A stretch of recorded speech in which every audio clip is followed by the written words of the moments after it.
Hello and welcome to our first online episode of Table Talk, the show that Aishwarya and I host. Hi. On Hi. today's yeah, on today's show, we have a special guest, a very good friend and an entrepreneur, Deepti Arora. Just a brief intro about Deepti. Deepti has an MBA in finance, and the first phase of her career was in banking and insurance, where she worked with companies like Citicorp, HDFC Life, and Exchanging. Since then, following her passion in the space of healthcare, she has started this company called Healclinic Healthcare more than a decade ago, and she has transformed the lives of many people through focused treatments. And some of those areas are what we're going to sort of double click on in this episode. Deepti, thank you so much for joining Table Talk. So, tell us a little bit about Heal Clinic and this whole concept of what Heal Clinic is, and also talk us through this concept of what you mean by sort of complementary medicine. Right. So, Healclinic Healthcare is basically a platform where currently we have around 25 therapists in the space of energy healing. So, typically, when I tell people that I work in the space of emotional wellness, they think we are psychologists, psychiatrists, Right. but that's a very different space.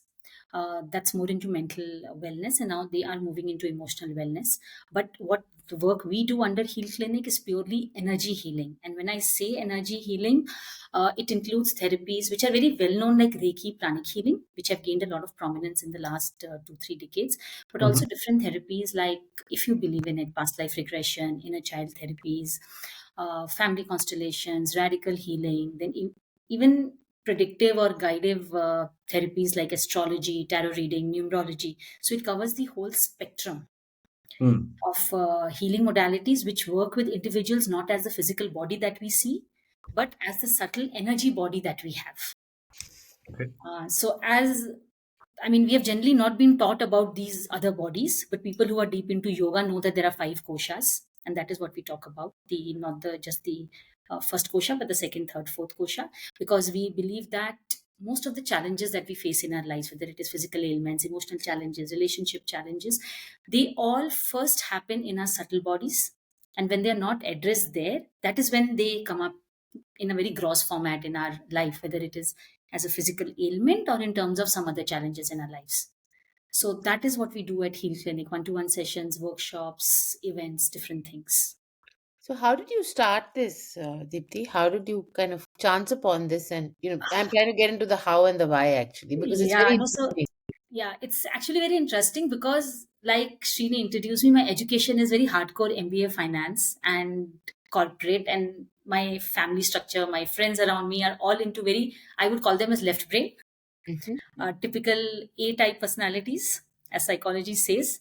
But I think a series of events happened in my life where, for 10 years, starting from 2006, when I had to quit my corporate job because I became a caretaker to someone with an autoimmune illness. I see. And I have two kids. So it became very hectic for me to keep up with corporate job and with my personal responsibilities. But becoming a caretaker made me also realize that science, as in the conventional medicine treatments, don't have answers to everything that a human body goes through. So every time the person would fall ill, I'm not naming the person because I don't have permission from that Sure. person. So every time the person would fall ill, the only answers the doctors would have is to increase the dosage of the medicine or reduce the time period in which the medicine is given.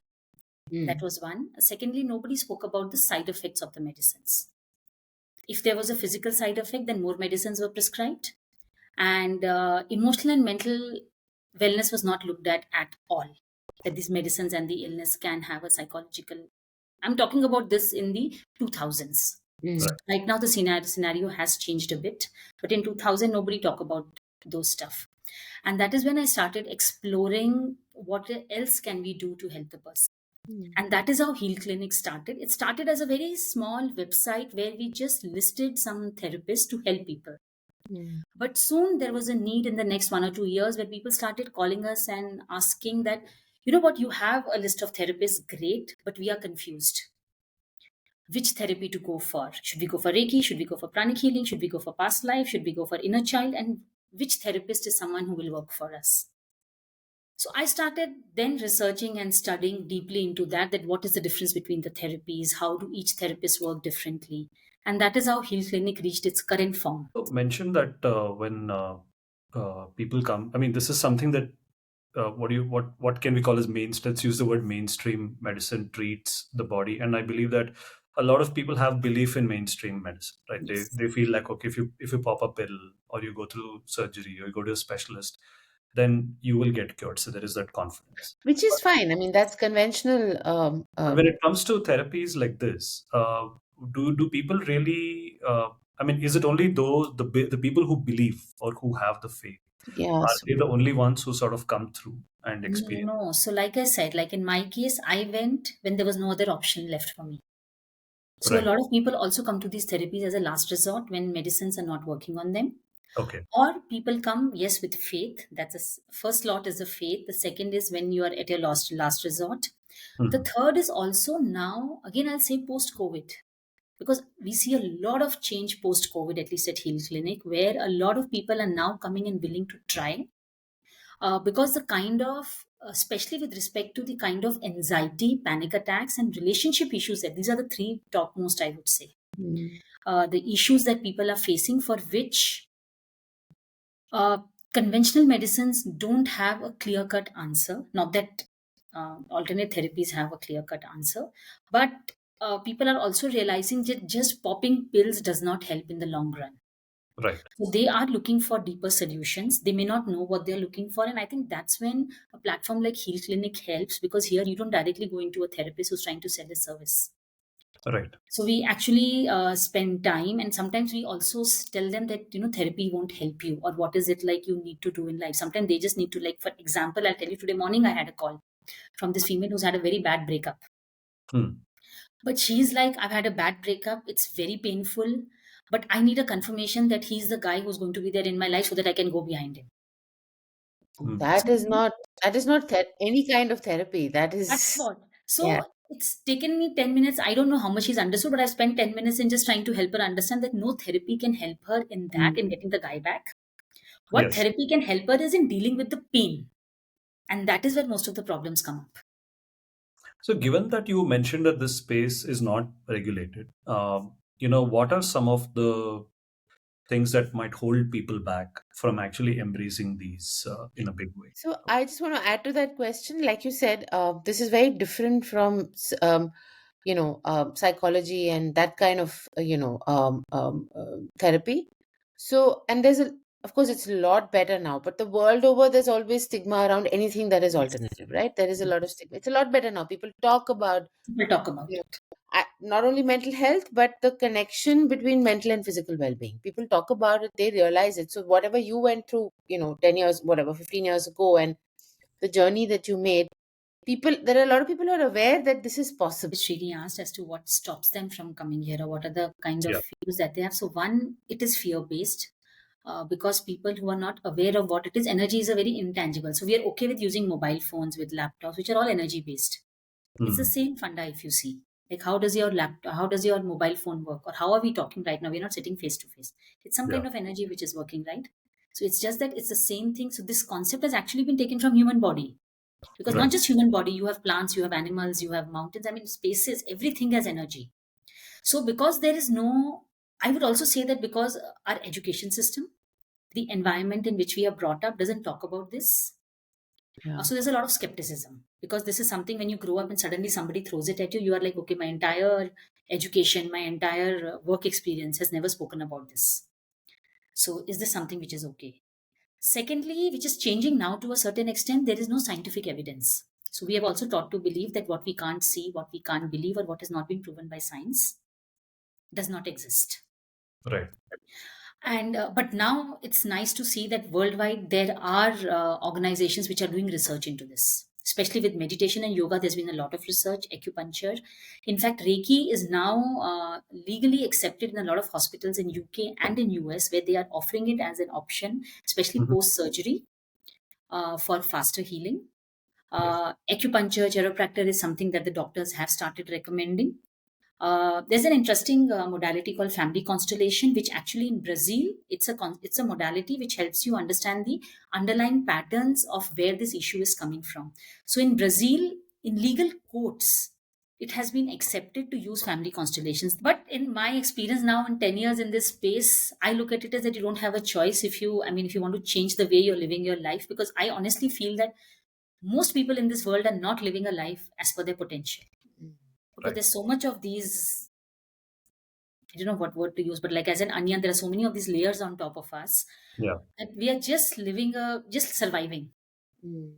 Because I see a difference in my life and the people around me who have been constantly working on themselves, how there's so much more to life. And once you start peeling those layers one by one, it takes time. It takes a lot of courage to do that. But I Courage. think it's worth it. But I think it's worth it.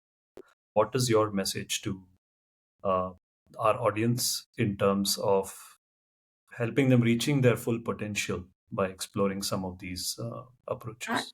I would really say that it's time for all of us to start looking. I mean, if COVID hasn't taught us, then I really don't know what other things we need in our lives. But we need to start looking within, that we are more than how this world defines success. Because most of the people are running after a very illusory meaning of success. Right. Even after they have reached something, I mean, they have a very comfortable lifestyle, but they'll still, there is this, because they've seen something on social media or they've seen somebody else doing something, but in that bargain they lose who they are. Mm.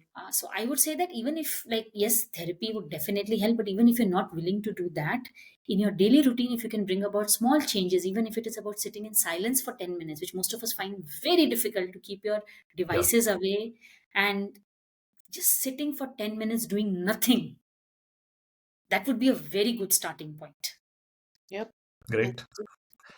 And So, Awesome. yeah. what I also want to ask you, I mean, you talked about a 3-day residential retreat and all of that. So, what are your, I mean, are you doing with that's of course with your therapists and your healers and all of that, but uh, are you, I mean, I know that, you kind of do the initial screening and then you put sort of connect people, but what are future plans for Heal Clinic? So we are in the 10th year. We started in Jan 2016. So Jan 2025 is our 10th year. So this year we have started two different things, new things that we have announced. One is these residential retreats, because till now we were not doing long-term retreats. So the And first these are one we with people who want therapy also, right? So it's both Yes, for yes, the because you healers learn therapies. So we are also trying to look at, so this can be two ways. One is for therapists who want to include these therapies into their professional and life. But my personal vision is to have these retreats where you learn tools and techniques which you can use in your day-to-day life to improve. Like now in March, it's something that we're just finalizing. That will be in where we are looking at, just helping people to understand who they are and equipping them with basic tools on how to improve your day-to-day life. So that's something that we have started. And the second thing which we have just started is something known as Heal Clinic Sacred Journey, which are spiritual travels. So a lot of people have been asking us for that. So we are planning. This is Kumbh Mela. The next thing which I'm just finalizing in the middle of is in March in Rishikesh. okay. Awesome. Because Thank Sure. you. Thank you so much for your time, Deepti. Thank This you. thank you so much. This was fun. Yeah. Yeah, and to our audience out there, I think for Aishwarya and me, it was very educative, and I'm pretty sure that your interest, if you're already following some of these methods, I'm sure you would double down on it. But if you're not, then I'm sure that you would be interested to try. Thank you so much, Deepti, for joining us on Table Talk. Thank Pleasure. you. Thank you. Thank you so much.